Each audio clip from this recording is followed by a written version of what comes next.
pessoal! Tudo bem? Aqui é a professora Roberta e hoje nós temos mais uma aula. Vamos falar um pouquinho sobre a classificação dos seres vivos, qual a importância dessa classificação, por que os cientistas optaram por alguns métodos de classificação para agrupar os seres vivos de acordo com algumas características específicas. Vem comigo? Então, nosso planeta tem uma grande biodiversidade. Existem cerca de 7 a 10 milhões de espécies estimadas de seres vivos habitando o nosso planeta. Mas apenas cerca de 1,5 milhão dessas espécies já foram estudadas, descritas e classificadas. Então, o processo de classificação, de dar nome aos seres vivos, às espécies, aos grupos de seres vivos, é bastante importante para que os cientistas possam dar prosseguimento aos seus estudos, para que possamos conhecer melhor cada grupo de seres vivos, as suas características principais, como vivem, onde vivem, como se reproduzem, e para que esses nomes sejam nomes conhecidos mundialmente. Vamos entender melhor sobre isso? Então, olha só, nesse slide que a gente está apresentando aqui para vocês, existe um grande número de espécies diferentes, cada uma com suas características próprias, cor, tamanho, né, estrutura corporal. E como não classificar esses seres vivos? Como não dar um nome que seja um nome que possa ser conhecido mundialmente? É por isso que a classificação existe. Imagina se nenhum desses seres vivos apresentados tivesse um nome, né? Se cada um tivesse um nome em um país diferente, em uma cidade diferente, se a onça no Brasil fosse onça, em outro país fosse outro nome. Então, por isso, o nome científico foi utilizado, tem sido utilizado para padronizar, né? Para padronizar e para que estes seres vivos sejam conhecidos mundialmente com apenas aquela nomenclatura. Imagine aí dentro de um grupo de borboletas. Dentro de um grupo de borboletas, nós temos ali também várias espécies de borboletas, cada uma com suas características próprias. Elas têm características em comum, porém, as espécies têm características próprias. Então, é por isso que é importante classificar, dar nome aos seres vivos. E a classificação facilita também outros processos. Além da identificação de cada ser vivo, facilita também o estudo dos hábitats, da moradia, de onde eles moram, né? Identificar a origem desses seres vivos. Também facilita para os pesquisadores, para os cientistas, planejar as melhores estratégias de conservação dessa biodiversidade. Facilita também o estudo para a seleção de algumas espécies que são úteis para nós seres humanos, na indústria farmacêutica, na indústria de medicamentos e por aí vai. E aí nós temos alguns critérios que são utilizados, que são adotados pelos pesquisadores, pela ciência, para classificar estes seres vivos. Então, um deles é as semelhanças que eles têm no corpo, semelhanças físicas, a forma como o corpo funciona, como o organismo funciona internamente e externamente, a forma de reprodução, como eles se reproduzem e as semelhanças genéticas. Então, o estudo do DNA também facilita muito os critérios de classificação desses seres em uma espécie ou em outra espécie. Outras características também são importantes nesse processo de classificação.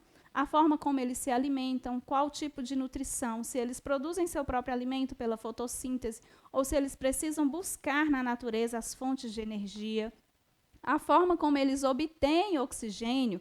Alguns seres vivos usam outras fontes de energia, né, outros elementos para produzir energia que não é o oxigênio.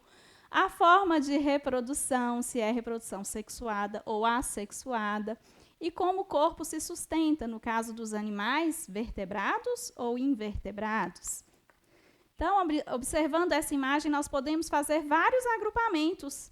Então, nós temos aí animais que são vertebrados, que têm um esqueleto interno compondo o seu organismo. Temos animais que voam, temos animais que não voam. Então, existem vários critérios que a gente pode estar adotando para classificar, para agrupar esses seres vivos de acordo com as características que cada um tem.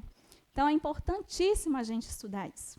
E quem foi o primeiro pesquisador, a primeira pessoa a idealizar, a pensar num processo de agrupamento? Quem foi esse iluminado, né, vamos dizer assim, que pensou e falou assim, não, mas espera aí, vamos entender como que a gente pode agrupar esses seres vivos, o que esse aqui tem em comum, o que esse outro aqui não tem, por que a gente pode agrupar assim, por que a gente não pode agrupar assim? Foi Aristóteles. Então, Aristóteles era um filósofo grego que viveu antes de Cristo e ele fez uma primeira classificação, uma classificação mais simplificada. Ele classificou os animais em animais com sangue e animais sem sangue. Aqui a gente tem um cronogramazinho, né, uma tabelinha mostrando como Aristóteles fez essa separação. Então, ele colocou, por exemplo, a baleia, lagarto, lambari como animais com sangue. Animais sem sangue, aí ele ainda fez uma outra classificação, sem sangue de corpo duro, sem sangue com corpo mole. E aí, sim, esse foi o primeiro registro de classificação dos seres vivos. Esse critério foi aprimorado ao longo dos anos, né? E aí veio um outro pesquisador, um naturalista, chamado Carl von Linné, mais conhecido como Linneu para nós aqui. E ele foi o primeiro a tentar classificar os seres vivos com base em outras características mais estruturais, né? A forma do corpo, a anatomia, como que esse ser vivo se locomove, a estrutura geral do seu corpo. E nesse sistema proposto por Linneu, que ele é vigente até hoje, ele só foi agora mais elaborado, aprimorado, ele usou o termo espécie, que é a unidade básica da classificação. Ou seja, indivíduos de uma mesma espécie são aqueles indivíduos que têm muitas características em comum. Nós vamos aprender de forma mais aprofundada esse conceito de espécie, que é o conjunto de organismos vivos que são capazes de cruzar entre si e gerar descendentes férteis. O indivíduo que ele faz parte da mesma espécie, indivíduos da mesma espécie, eles são capazes de gerar descendentes, eles se reproduzem entre si. E esses descendentes, esses filhotinhos, também, quando estiverem na idade, na fase adulta, eles vão conseguir se reproduzir. Coloquei um exemplo aí do urso, né? Então, o urso com a ursa, eles conseguem se reproduzir e gerar um descendente, que é um ursinho, e esse ursinho, quando estiver na fase adulta, ele também vai conseguir reproduzir. Então, por esse critério, nós podemos afirmar que esse grupinho aí de ursos é da mesma espécie. Olha só um outro exemplo. Coloquei aqui de novo o urso. Indivíduos de mesma espécie conseguem se reproduzir, gerar descendentes férteis. O coelho e o gato, eles têm algumas características em comum, eles têm algumas semelhanças, não tem?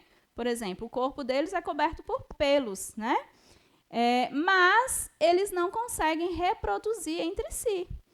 O coelho não consegue cruzar com a gatinha, né? E não conseguem ter filhotes. Então, eles são de espécies diferentes. E essas categorias taxonômicas, né? Essa divisão, esse agrupamento de seres vivos que foi proposto por Linneu, ele foi aprimorado, ele foi se desenvolvendo. Os cientistas usaram a proposta inicial de Linneu para elaborar outros processos, outros critérios de classificação, mas esse é um tema da nossa próxima aula. Agora eu quero que você revise, assista essa videoaula quantas vezes achar necessário. Tenta descobrir aí nos slides que a gente apresentou quantas espécies diferentes foram apresentadas para você. E que tal escolher um desses indivíduos, um desses seres vivos, e estudar um pouquinho mais sobre ele, aprofundar sobre o seu modo de vida, seu hábitat, como se reproduz, onde vive, quais são as suas características principais.